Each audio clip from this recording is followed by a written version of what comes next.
Mr. Gates, you're very welcome to Bloomberg. Thank you for taking the time to have a conversation with us.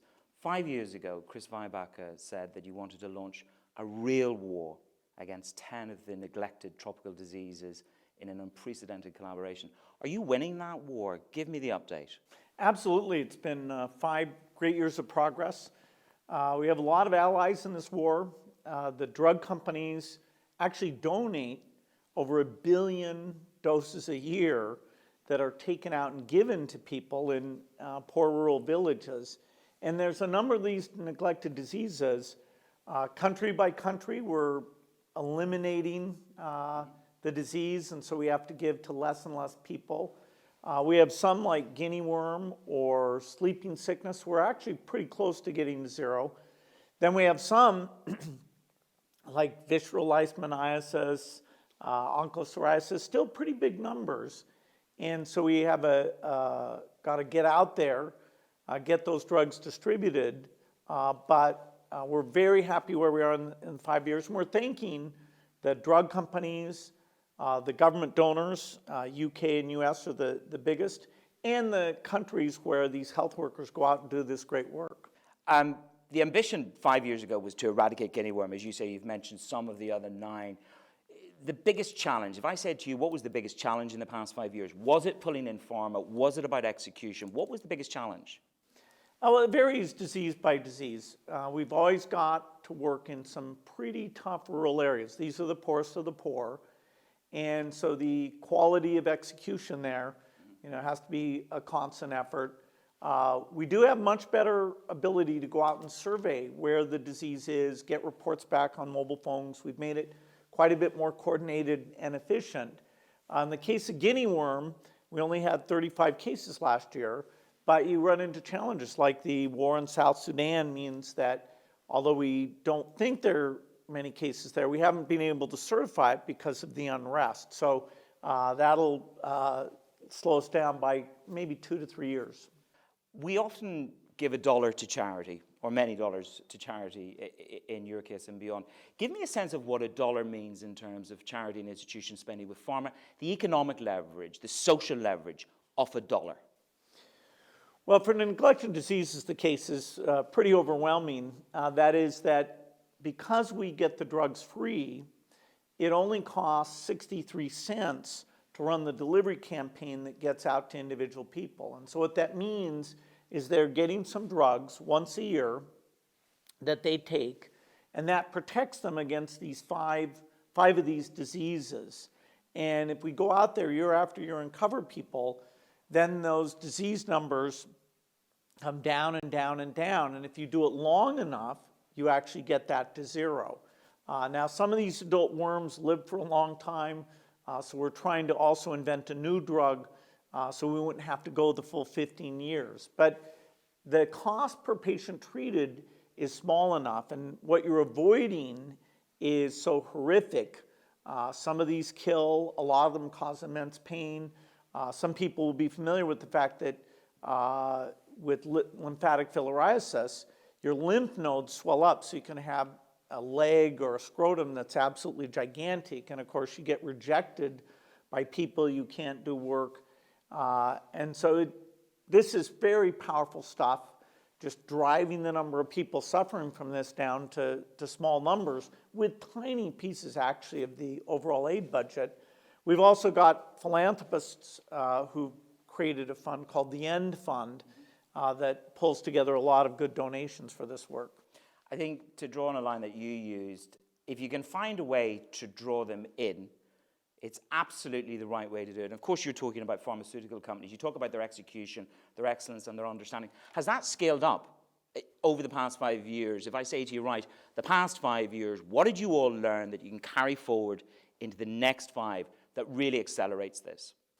Well, our foundation has used our yearly get-together with these pharma company leaders to talk about a number of shared efforts. Top of the list has been this neglected disease effort because we made a very public commitment, those companies with the foundation.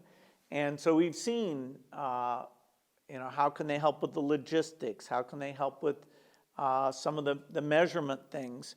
And so it's a checkpoint to the public at large to say, okay, after 5 years, there hasn't been a single case where they haven't delivered those drugs, and now we're getting all the other pieces coming together, and so there's really good results, and that'll mean that for the next 5 years, even the next 10, which is what we'll need to really get these things down towards zero, I think the pharma companies will come along and continue to be great partners. You've traveled, you've seen the results of your work, of your philanthropic work. Give me the vision of what's inspired you the most on this change, on this journey of change, on the neglected tropical diseases. Where have you been? Where's it most manifest, the change that you've effected? Well, in India, up in a very poor part of the country called Bihar, they've got visceral leishmaniasis. And that one, not only do you suffer awfully, and it looks terrible, but a lot of people die from that. And they hadn't understood how it was being transmitted, and they were using an insecticide that there was resistance to, so it really wasn't working. They didn't have the quality controls in place. So we were able to come in, get the drugs to be donated, life-saving drugs in that case from Gilead, and to get those quality programs put together, using a lot of the same tactics we've learned from polio. Polio is one where it's a global eradication. We've had to work on the toughest place in the world, and we've learned a lot about quality control, how you get the message out. And so with visceral leishmaniasis, we've cut the number of cases more than in half during the last 5 years. And over the next 5 years, in India, we should get it to near zero. I read that the Brits have upped their donation to you. They're going to double what they're doing from the past 5 years. How tough is it to get governments to step up? Do you expect the other governments to meet and match that kind of doubling effort? Well, we are expecting a couple of other countries to come in with good commitments. The traditional leaders on this have been the United States and the UK, funding, getting out to these different communities. We'll get 4 or 5 others to step up their efforts. And so there are parts of the map that haven't been covered, and now we'll be going out to all those different locations. And so as we told the pharma companies, we'll make sure that these other pieces don't stand in the way, and with the right government generosity, that'll come true. You mentioned government generosity. I just wonder, as I look at the world in the past 7 days, the last 10 days, health is going to battle with defense, absolutely. Especially in the United States of America, do you think that the voice of health is going to be subsumed by the spend on defense?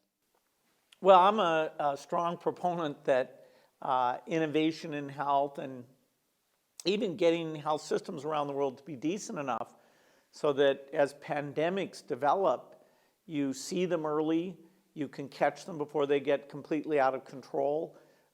In the case of Ebola, which didn't spread very quickly, thank goodness, we still had to dispatch military activity to try and avoid it covering all of Africa and even getting into the richer countries. And so if we underspend on health, we're going to have a flu epidemic, an epidemic of some unknown pathogen that then will economically and even for military activity be very, very expensive.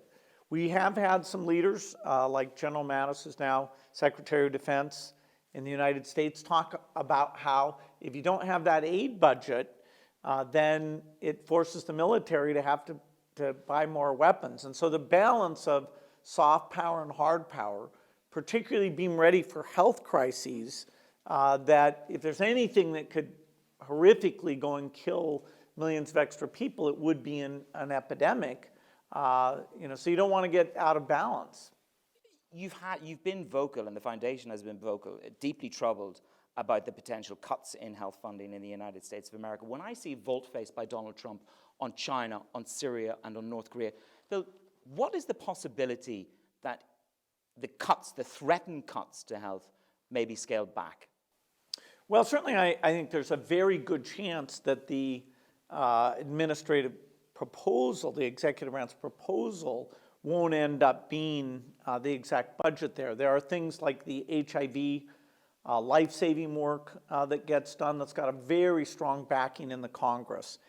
And budgets go through Congress and they require enough votes in the Senate that they can't just be completely one-sided on an issue like this. So I don't think large cuts will take place, although when that was first put forward, it certainly meant we had to speak up and get even the defense community to say, hey, they care about these things. You've had a couple of meetings with him. Is he a president that you feel confident? Wear a number of hats, the philanthropy hat, the CEO hat, the Bill Gates hat. Is he a president, and you've met many of them, that you can do business with? Well, certainly he is the current president. He's pragmatic on a lot of things. It means talking to him and giving him some background that he might not have had through his past work is probably as important with him as with anyone. He wants to be a leader. He wants to have things that he's actually accomplished. I've talked to him about HIV and how the U.S. should be proud of our work there, and there's more that we need to do. So yes, this dialogue is important. You've seen his pragmatism on a number of things, and I'm certainly hoping that these health-related budgets receive some of that attention. To a certain extent, Microsoft is the vehicle that creates the ability of the Bill and Melinda Gates Foundation. And we hear a great deal about tax for corporates, repatriation of dollars to the United States of America. I want you to re-wear your CEO hat. And would that really drive you, repatriating dollars? Is that the most important thing, do you think, for CEOs as you travel around and you speak to them? Or is it about tax? What is it that drives America's CEO? Well, tax structures, you can't say they're unimportant, but the basic idea of what's going on, whether it's drug companies coming up with new drugs or new software, it's the potential for the innovation. And are you meeting very basic needs that people have to communicate and create and manage their business and things like that? So,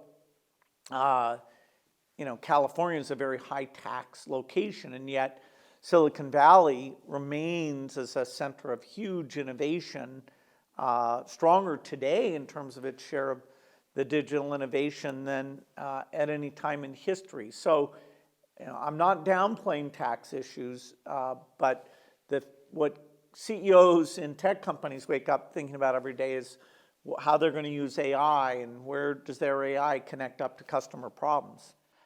And you mentioned your meeting in terms of informing the president on the world and building his knowledge base. When you talk about tech companies, you obviously talk about the threat of an insular America, an America with more immigration rules. How big is the threat of an immigration change in the United States of America? Is it America insular rather than America first? Well, America hasn't had an open door for immigration I've been trying to get a green card for a while. A long time. We have a lot of complicated policies that have to do with bringing family members over, some skills-based programs like the H-1B, that if you can show you're filling a job that couldn't otherwise be filled, that helps with the American economy, you can do that. There's an area of uncertainty. If you want to grow jobs, often bringing foreign talent in that's starting new companies or filling new roles, that is a net jobs accretive. People worry that you're just bringing in people and lowering wages. And so having systems that differentiate between the job substitution piece versus the building jobs around that unique talent, the government will probably try to do that harder. The fact that it's all evaluated in this framework of jobs and economic growth, that's fine. High skills immigration actually can meet that test. Educating somebody and having them leave the country where other jobs will be created around that person, isn't a great jobs move. I'll finish with one of the most salient issues. An Irish man with 2 passports who's looking at Brexit, but you as a global technology man, how do you look at the UK, Bill? Do you look at it going, this is a long goodbye, or this is an opportunity for the UK? In terms of tech, we've done so much in the UK in terms of building tech excellence. What's the threat from Brexit as you look at your vantage point? Well, the UK, whether it's for Microsoft, where they have a huge lab there that does amazing work right next to Cambridge, or for the foundation, where we have over $1 billion of active grants to institutions in the UK to help build new tools for us, it, after the United States, is by far the number 2 place with a huge distance to number 3.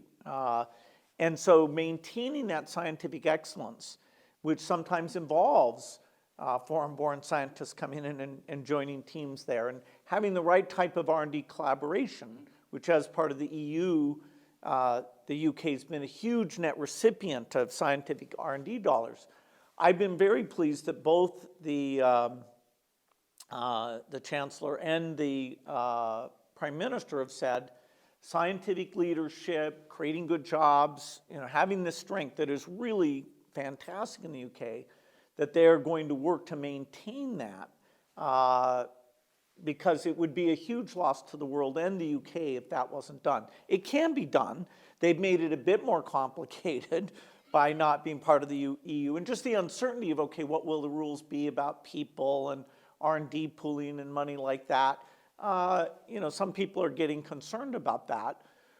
Our foundation, is going to be here 10 years from now, 20 years from now, so we can, be calm and take a key view. And I'm sure we'll get asked as these choices are being made, how do you keep that very strong momentum, whether it's up in Scotland where livestock stuff is just unbelievable, the traditional universities like Imperial, Oxford, London School. Anyway, the UK strength is there. I think they're being careful to make sure that they're not dropping off on that. Mr. Bill Gates, thank you very much for joining us on Bloomberg, sir. Thank you. Thank you.